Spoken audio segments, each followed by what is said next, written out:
warahmatullahi wabarakatuh. Di sini saya akan menjawab pertanyaan kedua, yaitu tentang sebagaimana yang diketahui bahwasannya Indonesia itu mengakui 6 agama yang ada dan dapat dipeluk oleh penganutnya.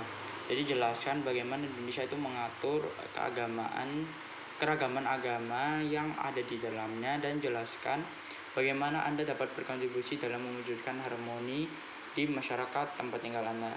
Jadi sebagaimana yang saya ketahui dan mungkin semua orang ketahui, Indonesia itu memiliki banyak sekali keberagaman seperti budaya, agama, suku, ras, dan lain sebagainya. Dan juga tentunya agama.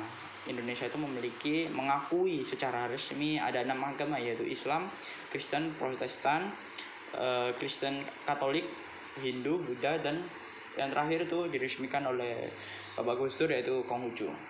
Jadi pengakuan ini itu sudah tertuang dalam Undang-Undang Dasar 1945, yang mana dalam penyataannya itu disebutkan bahwa negara itu menjamin kemerdekaan tiap-tiap penduduk untuk memeluk agamanya masing-masing, sehingga dapat dan untuk beribadah menurut agamanya dan kepercayaannya. Jadi kebijakan itu juga dapat membantu kita memenuhi hak asasi sebagai manusia.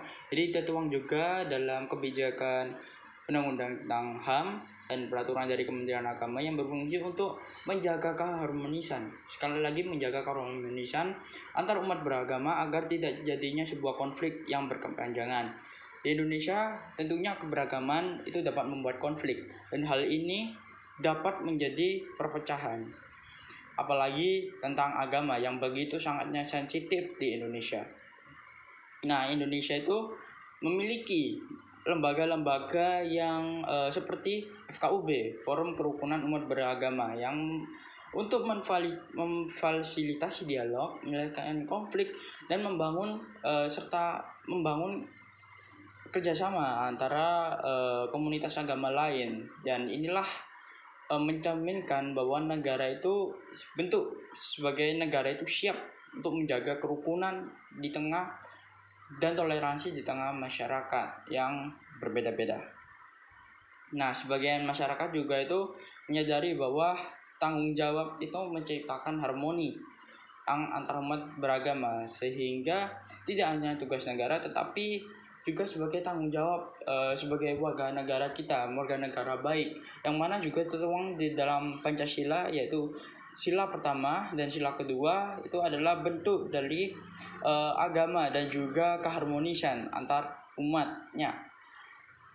Dalam sila pertama Pancasila disebutkan bahwa ketuhanan yang Maha Esa, bahwa setiap manusia wajib memiliki agama, dan agama itu adalah bentuk dari sikap kita, bentuk dari pertanggungjawaban kita sebagai warga negara Indonesia.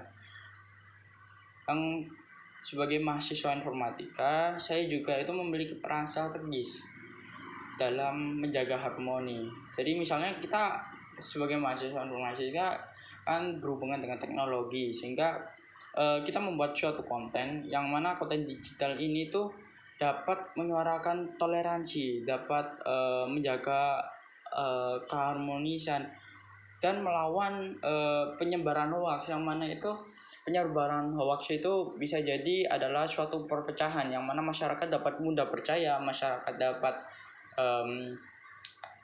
tidak dapat memilih informasi ini benar atau enggak, sehingga artinya terjadi perpecahan, yang mana perpecahan itu dapat mengakibatkan negara tersebut hancur dan dianggap gagal dalam penyelenggaraan negara. Itu saja dari saya. Terima kasih. Wassalamualaikum warahmatullahi wabarakatuh.